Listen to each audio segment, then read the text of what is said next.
Dissoudre l'Assemblée au Sénégal est impossible. Le président Diomaye n'est pas prêt à affronter une Assemblée Pastef Sonko hostile. Il n'est pas prêt pour affronter un blocage total. Diomaye n'est clairement pas prêt à gérer Sonko. Pastef étant majoritaire, une dissolution pourrait aggraver la crise. Il peut toujours tenter, par décret ou par loi, mais dès que Sonko sera au pouvoir, l'Assemblée risque de bloquer systématiquement. Toute réforme visant à renforcer excessivement les pouvoirs du président de la République pourrait être censurée. Le président Diomaye ne peut pas neutraliser Sonko politiquement. Arrêtez ce rêve, c'est un faux débat. Le président Diomaye devra nommer un premier ministre qui... Nous sommes, qu'il le veuille ou pas, dans une situation de cohabitation. Il n'a pas un seul député à l'Assemblée nationale sur 165. Un seul. Pastef a 130 députés sur 165. Ça, si ça n'impose pas la cohabitation, ce serait quoi la cohabitation? Il faut qu'il arrête qu'on le pompe pour lui dire c'est toi le président, tu as tous les pouvoirs. Il n'a pas tous les pouvoirs. Il n'a pas plus de pouvoir que les autres actuellement, dans la configuration actuellement. Il faut qu'il redescende de son piédestal et qu'on se parle en responsable dans l'intérêt de ce pays. La politique a ses règles dans tous les pays du monde. On est obligé. Même dans les pays où le régime est présidentiel strict, comme aux États-Unis, quand le président perd les élections de mi-mandat, il est obligé de faire avec un congrès où il est minoritaire et il négocie. C'est ça la démocratie. Parce que c'est la volonté populaire qui s'est exprimée et qui a dit je confie l'Assemblée nationale à ses forces politiques. Il faut respecter cela. S'il ne veut pas, il va nous entraîner vers une crise dont le pays n'a pas besoin. Les Sénégalais sont fatigués. Qu'est-ce qui s'est réellement passé entre Ousmane Sonko et Diomaye Faye? Est-ce que tu avais écouté ça? Et qu'est-ce qui ne l'arrange pas, lui, président de la République? La Constitution n'appartient pas à Bassirou Diomaye Diakhar Faye. Il ne peut pas prendre le texte, regarder article par article et dire que non, je ne veux plus déclarer mon patrimoine. Je suis sûr que tu n'avais pas écouté ça.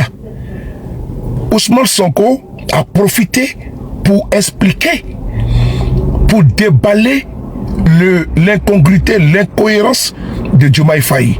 Il faut écouter avec beaucoup d'attention. Ça va te servir. Merci. On écoute ensemble.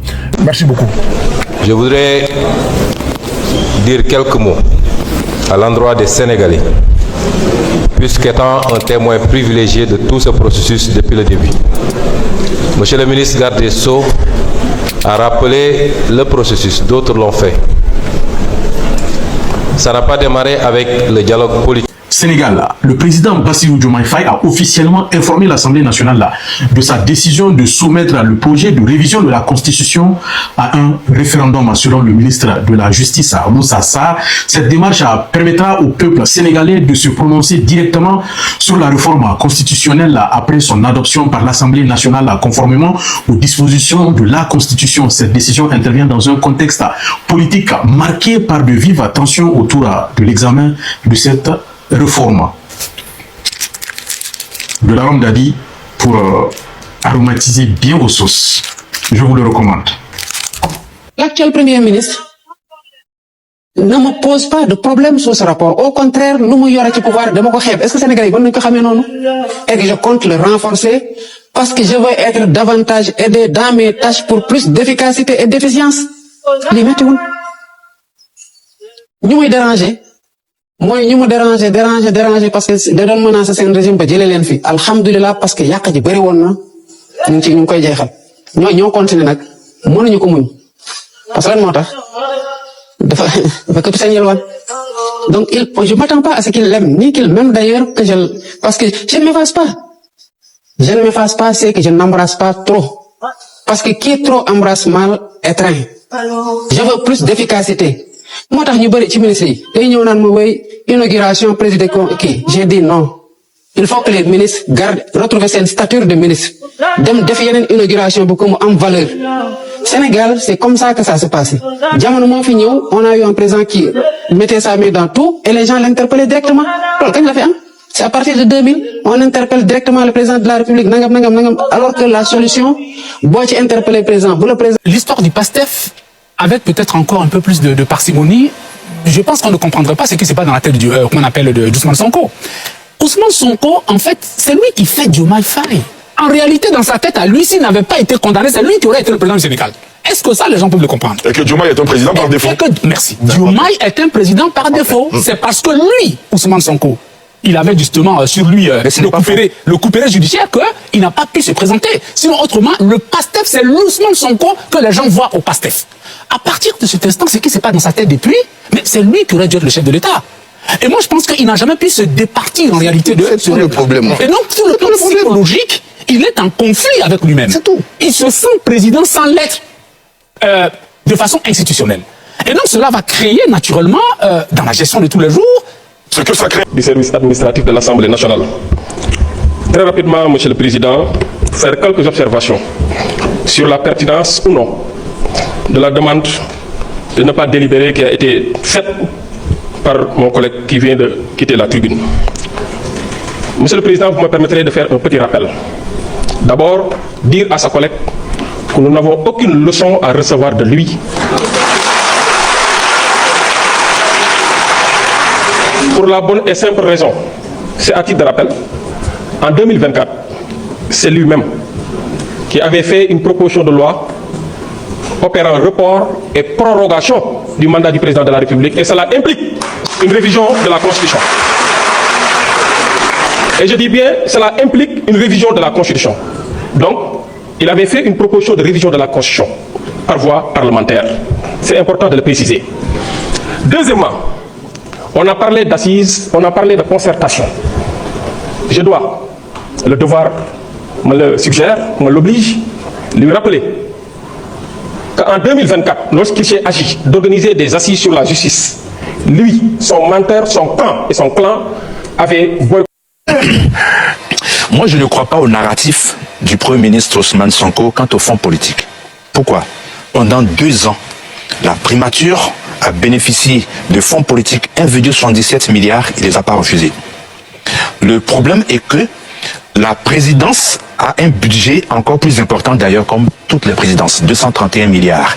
Et dans ces 231 milliards, les fonds politiques, ce qu'en Côte d'Ivoire on appelle les fonds de souveraineté, sont flous. Ça a été toujours comme ça, presque partout. Parce que Ousmane Sonko, je pense, sait les enjeux pour lesquels ces fonds ne peuvent pas être supprimés, encore moins diminués. Il sait. Là, il est juste en train de développer un narratif pour justifier son départ de l'exécutif. Donc ça, c'est la première chose. La deuxième chose, c'est que, en fin de compte, qu'est-ce que le Sénégal aujourd'hui? 2024, taux de croissance 6,5%. 2026, taux de croissance projeté 2,5%. 2024, déficit budgétaire 3,9%, réévalué après ce que, c'est pas qu'il a dit, le docteur Sidney a dit, à 10%. Pas docteur. Ah d'accord. Attention. À 10%. Aujourd'hui, nous sommes à 5,37%. Taux de pauvreté en 2024, 36%. 2026, 35%. IDH en 2024, 0,530. IDH en 2026, 0,530. Le président Bassirou Diomaye Diakhar Faye, de mon point de vue, a décidé d'affecter le général Biram Diop à la CEDEAO pour empêcher le général Biram Diop d'être éventuellement le 3e larron qui pourrait faire tomber tout le régime PASTEF dans le cadre du duel qui oppose tout naturellement Diomaye Faye à Sonko. C'est ça la thèse que je vais défendre.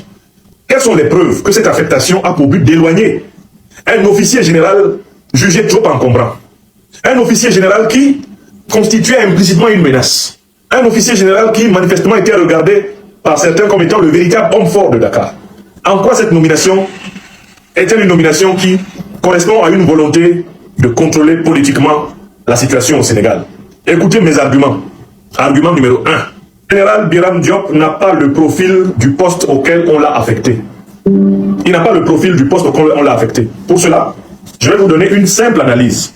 Je suis allé chercher des informations sur les 5 prédécesseurs du général Biram Diop à la tête de la commission de la CEDEAO. Monsieur le Premier ministre, Monsieur le ministre en charge des collectivités territoriales, je veux du concret.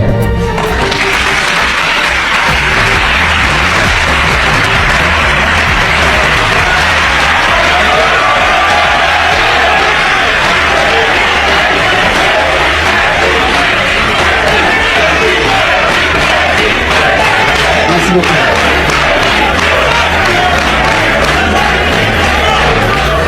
Merci beaucoup. Merci beaucoup. mes très chers Sénégalais, j'ai pris acte de la décision du président de la République, Bassirou Diomaye Faye, mettant fin à mes fonctions de Premier ministre. Je tiens à dire à la nation que j'ai servi avec loyauté, engagement et détermination dans le seul but de défendre les intérêts du peuple sénégalais. Si aujourd'hui des divergences ont conduit à cette décision, je les assume pleinement, car je n'ai jamais transigé sur mes principes, ni renoncé à mes convictions. Mon combat a toujours été clair, justice, souveraineté et transparence dans la gestion de nos ressources. Je remercie tous ceux qui m'ont soutenu durant cette mission. Ce départ ne marque pas une fin, mais une nouvelle étape.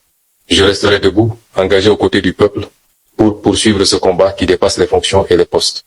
Le Sénégal mérite vérité et courage. S'il y a tripatouillage, ça vient du président de la République.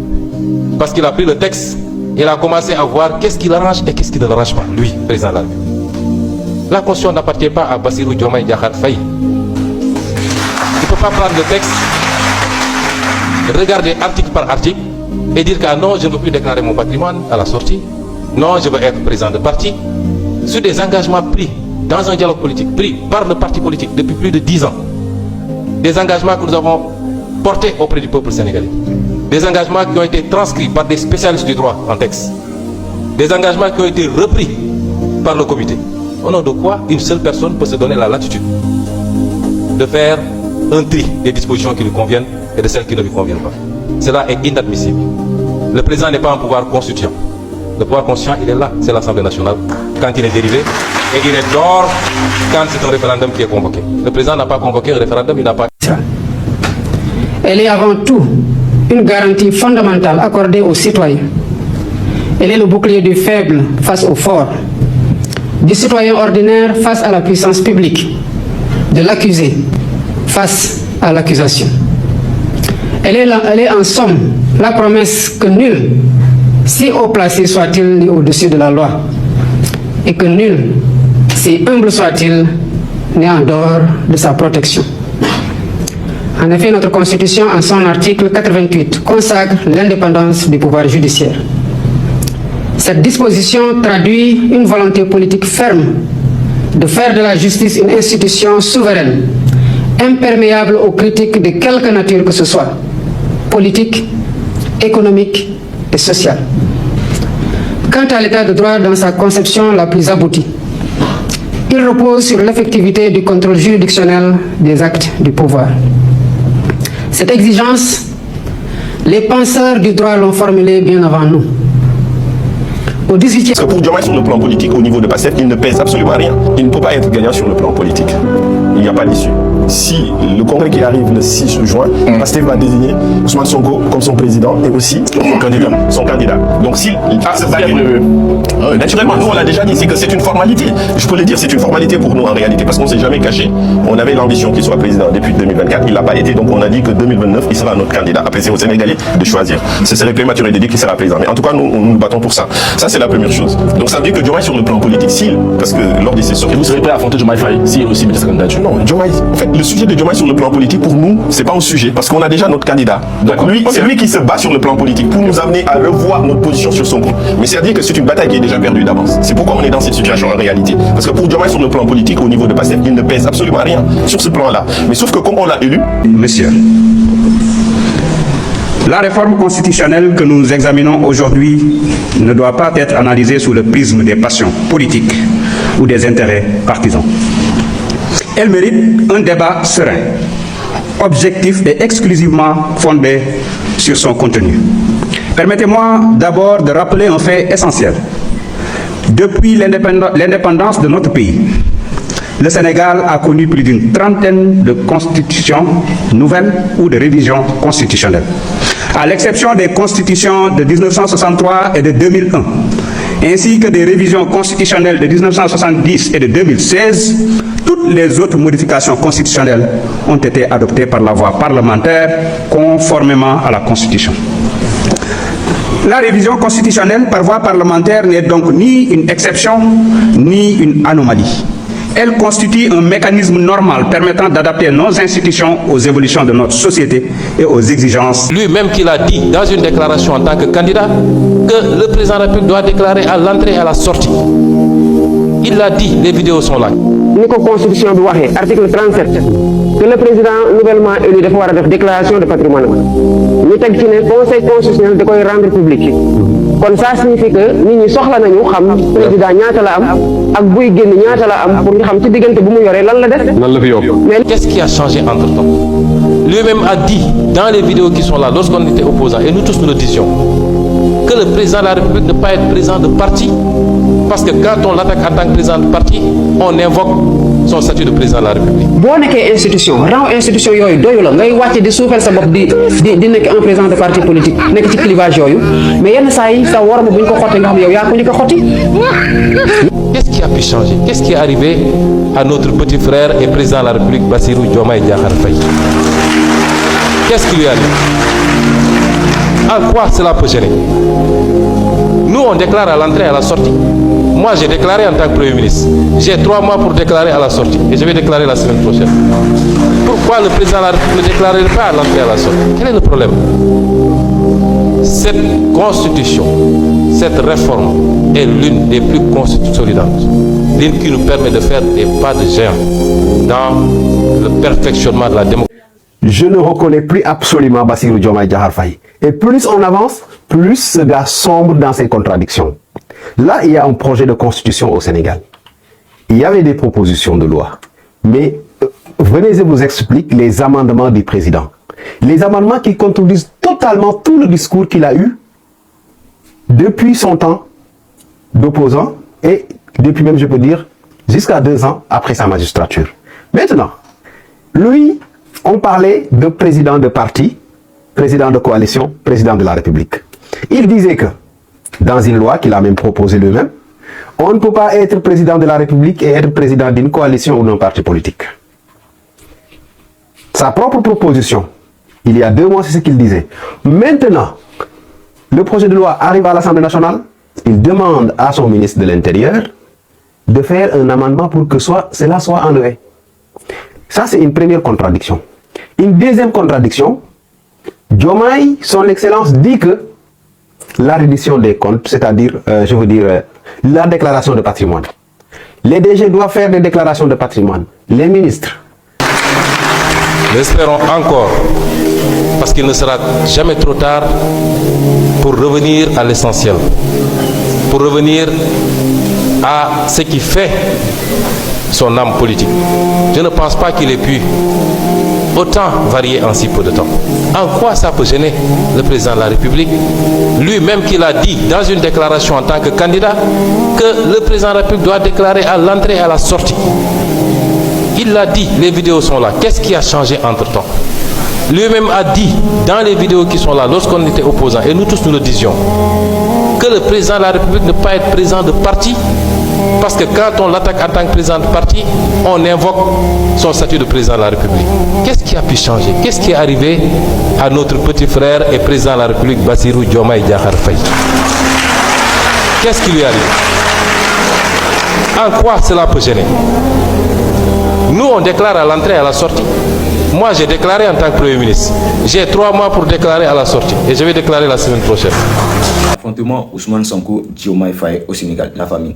C'est une question qui se pose très pertinente. Donc, restez jusqu'à la fin de cette vidéo pour mieux comprendre les faits et où en est-nous jusqu'à présent. Est-ce que le pays peut évoluer tant que les dirigeants sont en train de s'affronter, tant que les dirigeants ne s'entendent pas? Est-ce que le pays peut vraiment évoluer? Est-ce que nous pouvons obtenir les résultats que nous attendions de ces autorités? Restez jusqu'à la fin de cette vidéo pour mieux comprendre ce qui se passe entre Ousmane Sonko et Diomaye Faye, la famille. Au Sénégal, 2 hommes qui ont gravi ensemble les marches du pouvoir en 2024 sont aujourd'hui à couteau tirés sur l'avenir de la constitution du pays. D'un côté, le président de la République, Bassirou Diomaye Faye. De l'autre, son ancien Premier ministre devenu président de l'Assemblée nationale, Ousmane Sonko. Et au milieu, un texte censé refonder les institutions sénégalaises, mais qui est en train de devenir le théâtre d'un affrontement ouvert entre les 2 têtes de l'exécutif d'hier. Tout commence, si l'on en croit Ousmane Sonko lui-même, bien avant l'arrivée au pouvoir de leur coalition. Il fait remonter l'origine de cette réforme à un serment politique prêté en 2014, poursuivi à travers les campagnes électorales de 2017, 2019, 2022 et 2024. Selon lui, chaque étape de ce parcours a porté les mêmes engagements. Limiter les pouvoirs du président, l'obliger à déclarer son patrimoine à l'entrée et à la sortie de ses fonctions, et lui interdire de diriger en même temps un parti politique. Une fois élu, le président Faye convoque un dialogue national. Un rapport en sort, remis officiellement par l'universitaire Cheikh Gueye. Puis un comité technique de juristes, où l'on retrouve notamment le professeur Babacar Gueye et le juge Souleymane Teliko, transforme ces propositions en texte de loi. Sonko raconte avoir ensuite reçu ce texte des mains du président lui-même sur une clé USB avec pour mission de l'affiner. Une équipe se réunit pendant plusieurs mois, y compris en plein Ramadan, au Petit Palais à Dakar. Le travail est acharné. Et c'est précisément ce travail-là qui va devenir, quelques semaines plus tard, le nœud du conflit. Car, lorsque le texte revient entre les mains du chef de l'État pour validation finale, quelque chose change. Sonko l'affirme sans détour à la tribune. Le président aurait, selon lui, personnellement trié les dispositions, gardant celles qui l'arrangent et écartant les autres. 2 points cristallisent l'attention. Premièrement, la déclaration de patrimoine à la sortie du mandat, que plusieurs médias sénégalais décrivent comme un sujet de friction directe entre l'exécutif et les députés de la majorité. Deuxièmement, la possibilité pour le président de rester à la tête de son parti, alors que l'engagement historique de la coalition était justement d'empêcher ce cumul. Face caméra, si l'on peut dire, Sonko ne mâche pas ses mots. Il interpelle directement son ancien allié, l'appelant par son nom complet, lui demandant publiquement ce qui a changé depuis l'époque où, dans l'opposition, il défendait lui-même ses principes. Il rappelle avoir déjà décidé de dévoiler son propre patrimoine en tant qu'ancien Premier ministre dans le délai légal de 3 mois. Une manière de mettre la pression. Si lui applique la règle à lui-même, pourquoi le président s'en exonérerait-il ? Le 29 juin 2026, la proposition de loi de révision constitutionnelle portée par les députés du parti au pouvoir PASTEF est adoptée à l'Assemblée nationale. Le texte prévoit, entre autres, l'interdiction pour le chef de l'État de diriger un parti politique, un renforcement des prérogatives du Premier ministre et du Parlement, ainsi que la création d'une Cour constitutionnelle appelée à remplacer l'actuel Conseil constitutionnel. Le vote se déroule dans un climat tendu. Un député de l'opposition est expulsé de l'hémicycle par la gendarmerie, des manifestations éclatent à l'extérieur et l'opposition dénonce un passage en force. C'est dans la foulée de ce vote que Sonko, du haut de son perchoir de président de l'Assemblée, adresse son message le plus direct au chef de l'État. Il invoque l'article 103 de la Constitution pour soutenir qu'un vote à la majorité qualifiée des 3/5 suffit, à lui seul, à valider la réforme. Sa demande est sans ambiguïté, que le président promulgue purement et simplement la loi, sans passer par un référendum. Il va plus loin, lançant un avertissement resté dans toutes les mémoires. Rien ne bougera dans ce pays.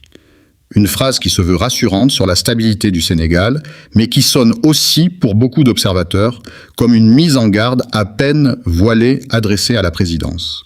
Sauf que le président de la République ne l'entend pas de cette oreille. Selon les informations relayées par la coalition présidentielle, notamment par Aminata Touré, Bassirou Diomaye Faye a fait savoir sa préférence pour la voie référendaire, préférant remettre la décision finale directement entre les mains du peuple sénégalais plutôt que d'entériner seul le texte voté par les députés. Une option juridiquement disponible pour le chef de l'État qui dispose de 2 issues possibles face à une loi de révision constitutionnelle. La renvoyer à l'Assemblée pour approbation finale ou déclencher un référendum sans délai imposé. Ce choix présidentiel a immédiatement été perçu comme une réponse frontale à l'ultimatum de Sonko. Plusieurs titres de presse sénégalaise parlent désormais ouvertement d'un bras de fer entre les 2 hommes, voire d'une nouvelle saison, dans une relation qui a déjà connu plusieurs séismes. Rappelons que Sonko a été démis de ses fonctions de Premier ministre en mai 2026. Avant d'être élu à la présidence de l'Assemblée nationale quelques jours plus tard. Un basculement institutionnel rapide qui a redistribué les cartes du pouvoir entre la présidence et le Parlement. Ce climat de confrontation ne laisse pas indifférent le monde universitaire. Une 60aine d'enseignants-chercheurs auraient dénoncé publiquement ce qu'ils qualifient de forcing parlementaire, appelant le président de la République à intervenir pour préserver l'équilibre institutionnel du pays. De son côté, l'opposition parlementaire, largement absente du vote final, accuse la majorité PASTEF de vouloir imposer sa propre lecture de la Constitution sans réel débat contradictoire. Au final, cette séquence dépasse largement la question technique d'une date de déclaration de patrimoine ou d'un cumul de fonctions. Elle interroge la nature même du pouvoir au Sénégal depuis 2024. Qui, du président élu ou du Parlement contrôlé par son propre camp, a le dernier mot sur les règles du jeu démocratique? Une question à laquelle ni le référendum annoncé par Diomaye Faye, ni les avertissements de Sonko n'ont pour l'instant apporté de réponse définitive. Ce qui est sûr, c'est que le duo qui incarnait, en 2024, la promesse d'une rupture avec la politique politicienne, se retrouve aujourd'hui au cœur de l'un des conflits institutionnels les plus scrutés d'Afrique de l'Ouest.